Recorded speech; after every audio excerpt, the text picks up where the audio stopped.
Handle से आप लगाते हैं, देश की 26 सरकारी कंपनियां और बेची जाएंगी, 70 साल में जो भी बनाया था वो सब बेच डालेंगे, और मोदी जी सत्ता में ये कहकर आए थे मैं देश नहीं बिकने दूंगा। बिल्कुल ठीक बात है, ऐसा ही कहा था, मुझे भी याद है। मतलब देश में कुछ भी बिकने से नहीं बचने दूंगा, मोदी है तो यही मुमकिन है, स्टॉप सेलिंग इंडिया। नीचे इन्होंने एक ट्वीट को ट्वीट किया, वो ट्वीट डिसइन्वेस्टमेंट से रिलेटेड है, डिसइन्वेस्टमेंट का, ठीक है, क्लियर है। वेदर कवर इंडस्ट्रियल्स, धन्यवाद बहुत बहुत आपका कंट्रीब्यूशन के लिए।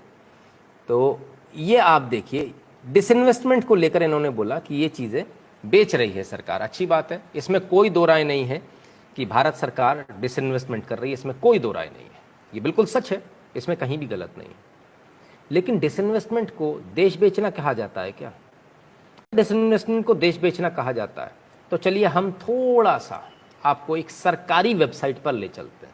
अपनी बात नहीं करूंगा मैं करूंगा तो गड़बड़ हो जाएगी, तो मैं सरकारी वेबसाइट पे ले जाता हूं। कौन सी वाली वेबसाइट पे ले जाऊंगा आपको? भारत सरकार के 3 शेयर वाली। इस सरकारी वेबसाइट का नाम है department of investment and public asset management, ठीक है, DIPAM.gov.in दिखा रहा हूं मैं आपको, और करीब से दिखा देता हूं, ठीक है, भारत सरकार की वेबसाइट दिखाऊंगा साहब, इसके अलावा नहीं। अब मैं 2009 और 10 की बात करूंगा डिसइन्वेस्टमेंट की। क्या है? Past disinvestment. कौन से फाइनेंशियल ईयर के? 2009 और 10 के। 9 और 10 में किसकी सरकार थी? सोनिया गांधी सरकार थी, मनमोहन सिंह सरकार थी। कितने डिसइन्वेस्टमेंट हुए जरा मैं आपको दिखाऊं तो जरा देख लीजिए। NHPC का डिसइन्वेस्टमेंट हुआ, name of CPSES, NHPC, oil India limited, NTPC, rural electrification, NMDC।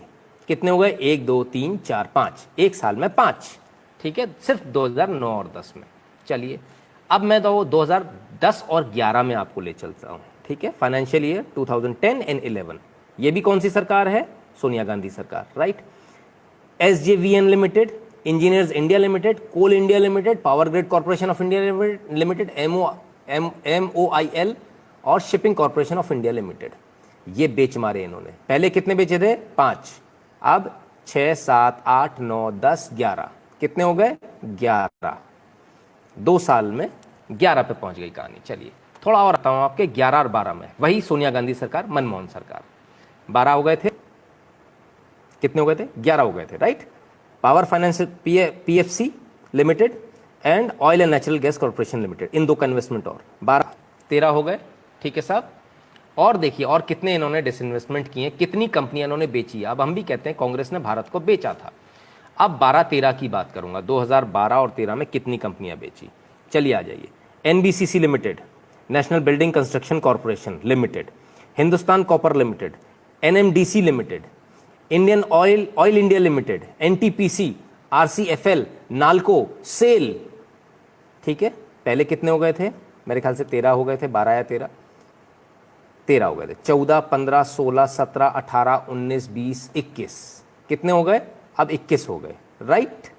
2012-13 में अभी खत्म नहीं हुआ, क्योंकि 14 तक इनकी सरकार थी, 14 में मोदी सरकार आई है, तो जरा 13-14 तो ले लो। अब खोल रहा हूं 13 और 14 का चिट्ठा, और ये रहा 13 और 14 आपके स्क्रीन पर जो भरा पड़ा है, ठीक है। ये शुरुआत किसने करी? आ जाइए ऊपर से ले लेते हैं, ठीक है। कितने हो गए थे मुझे अब याद भी नहीं है, बहरहाल। NHPC, Bharat heavy electrical engineers India limited, NMDC, power grid corporation of India, CPSE exchange trade funded, Indian oil corporation, national fertilisers limited, MMTC, Hindustan copper limited, Indian tourism development corporation limited, state trading corporation और NLC limited, ठीक है साहब। ये इतने सारे। अब वापस गिन देता हूं, 1 2 3 4 5 6 7 8 9 10 11 12 13, ठीक है। 13 और 14 15 16 17 18 19 20 21, ठीक है। 22 23, ठीक है। 24 25 26 27 28 29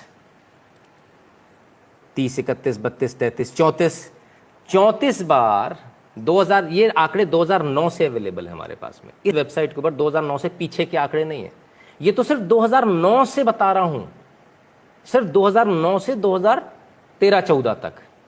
कितनी बार? 34 बार भारत को बेचा इन्होंने।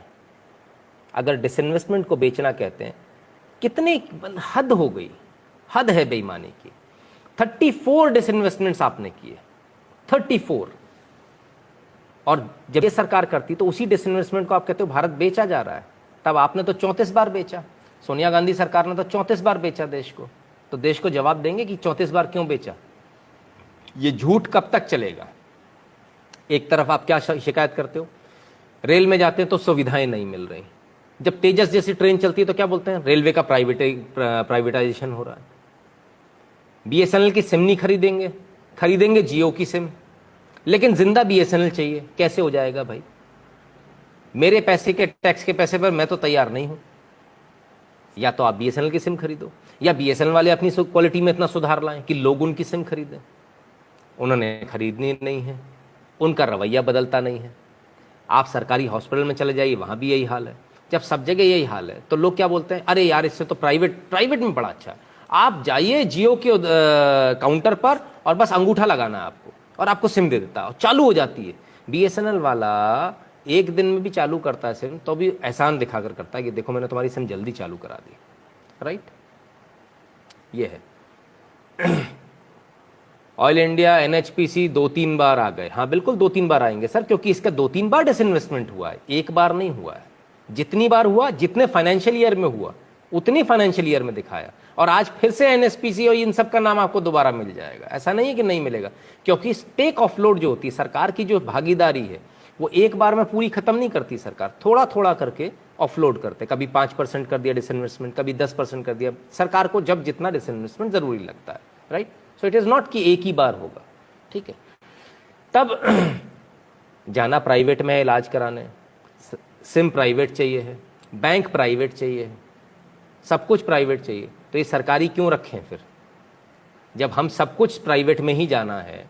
प्राइवेट में सुविधाएं अच्छी मिलती हैं, घर पे आके बैंक वाला खाता खोल देता है, आपके ऊपर उल्टे सीधे चार्जेस नहीं लगते, लगते हैं तो आप कंप्लेंट करते हो तो वापस आ जाते हैं। स्टेट बैंक में सुनवाई नहीं होती है, होता है ना आपके साथ, मेरे साथ भी हुआ है, जबरदस्ती का मेरे ऊपर डेबिट लगा दिया। ठीक है ना, तो ये तमाम सारी चीज़ें, जब ये सारी चीज़ें हैं, सरकारी स्कूल में बच्चे को पढ़ाना नहीं, प्राइवेट में पढ़ाना, तो फिर आखिर इन स्कूल को, बिल्डिंगों को, इन बड़े बड़े टेलीफोन एक्सचेंज को, इन बड़े बड़े बैंक्स को खोलने का फ़ायदा क्या है। क्यों इसके लिए हम लोग पैसा दे रहे हैं, इनकी तनख्वाहों के लिए क्यों पैसा दे रहे हैं, इसकी कोई आवश्यकता नहीं है। सरकार भी डिसइन्वेस्टमेंट इसी प्रक्रिया के तहत करती है। सुधीर द्विवेदी जी बहुत बहुत धन्यवाद आपका। तो जब ये डिसइन्वेस्टमेंट होता है, डिसइन्वेस्टमेंट को एक जामा आजकल जो व्हाट्सएप यूनिवर्सिटी वाले अनपढ़ जो पढ़ा रहे हैं, वो ये पढ़ा रहे हैं देश बिक रहा है। तो भाई देश 34 बार बेचा, 2009 से 2013-14 तक 34 टाइम्स। और ये मैं नहीं कह रहा हूँ, अगर आपको मेरे आंकड़ों पर कहीं से भी शक है तो आप कुछ मत कीजिए, आप इस सरकारी वेबसाइट पर चले जाइए, और ये वेबसाइट को अच्छे से दिखा देता हूँ, देख लीजिए, dipam.gov.in। ठीक है, उसमें आपको सब कुछ, सारे आंकड़े मिल जाएंगे। चिराग जी बहुत बहुत धन्यवाद आपका। क्लियर है, बिल्कुल क्लियर है। आप लोगों को जो बेवकूफ़ बार बार बनाया जा रहा है उसमें समझ में आ रहा है क्या हो रहा है क्या नहीं हो रहा है। ठीक है, और ये जो सारी चीज़ें हैं, डिसइन्वेस्टमेंट इसलिए नहीं होता कि हमको इसको प्राइवेट कर देना है, बेच देना है। इसका मतलब ये होता है हमें इसकी कार्य कुशलता बढ़ानी, कार्य क्षमता बढ़ानी। पीपीपी पे जाती हैं चीज़ें, पब्लिक प्राइवेट पार्टनरशिप। ठीक है ना, उस पर जाती हैं चीज़ें।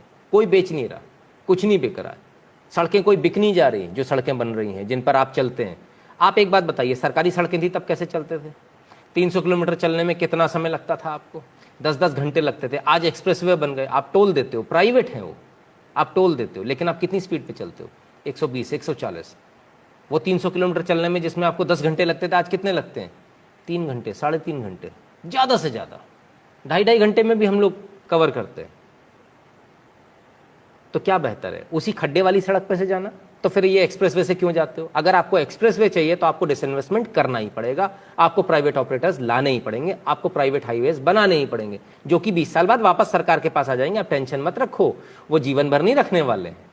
ठीक है ना, वो पीपीपी पे बने हुए हैं, उनका एक शेड्यूल होता है, एक टाइम पीरियड होता है, जितने टाइम पीरियड पे वो उसे इस्तेमाल कर सकते हैं, उसके बाद उनको सरकार को देना होता है। सोमेश्वरानंद सरस्वती जी बहुत बहुत धन्यवाद आपका। तब बहुत क्लियर है, एकदम साफ हो जाता है कि आपको व्हाट्सएप यूनिवर्सिटी जो पढ़ाती है, व्हाट्सएप यूनिवर्सिटी आपको तमाम सारे व्हाट्सएप पर आपके पास में मैसेजेस आएंगे, जितनी जगह से आपके पास मैसेज आए हों कि मोदी देश को बेच रहा है, ये वीडियो ज़रूर दे दीजिएगा उनको, वापस ले जाकर पकड़ा दीजिएगा। ठीक है ना, उनको भी ज़रा समझ में आ जाए कि भाई देश की जनता बेवकूफ़ नहीं है। यहाँ बहुत सारे लोग हैं जो डिसइन्वेस्टमेंट का मतलब भी समझते हैं और जो डिसइन्वेस्टमेंट के पुराने आंकड़े भी दिखा देते हैं, और वो भी सरकारी वेबसाइट से। ये हम नहीं कह रहे, ये जो वेबसाइट है ये हमने नहीं बनाई, ये वेबसाइट भी कांग्रेस सरकार ने बनाई है। 2009 से इसके आंकड़े हैं, हमारी बनाई हुई नहीं है कि मैंने घर पे नहीं बना दी, ठीक है ना। तो इसको भी बहुत क्लियरली समझने का प्रयास कीजिए। बहुत सारी चीज़ें आपके सामने आएंगी, बहुत सारी चीज़ें इस प्रकार की आएंगी जो आपको बार बार ये बताएंगी कि देखिए देश के अंदर ऐसा हो रहा है, देश के अंदर डिसइन्वेस्टमेंट हो रहा है। डिसइन्वेस्टमेंट को क्या बताया जा रहा है? डिसइन्वेस्टमेंट को बताया जा रहा है जो चीज़ें अच्छी करी जा रही हैं उसको बताया जा रहा है, देश बेचा जा रहा है। ये ठीक उसी प्रकार से जैसे जब गोल्डन कोऑर्डिनेटर बन रहा था, तब सरकारों ने, जब विपक्ष में बैठे हुए जो लोग थे, कांग्रेस के जो लोग थे, उन्होंने कहा था ज़रूरत ही नहीं है इनकी गोल्डन कोऑर्डिनेटर की। और आज आप सोचिए, आज देश के अंदर एक्सप्रेसवेज हैं, ये वही लोग हैं जो हर बार हर चीज़ में इन्हें अड़ंगा लगाना होता है। एक्सप्रेसवे बनते तो ये कहते सड़क बेच दी, अगर रेलवे स्टेशन का सौंदर्यीकरण करना होता है तो ये कहते हैं कि रेलवे स्टेशन बेच दिए। अभी दिल्ली का जो रेलवे स्टेशन है वो भी एयरपोर्ट की तर्ज पर बनने वाला, आपको बहुत मजा आएगा वहां जाकर। गुरुजी, ऐसे लोग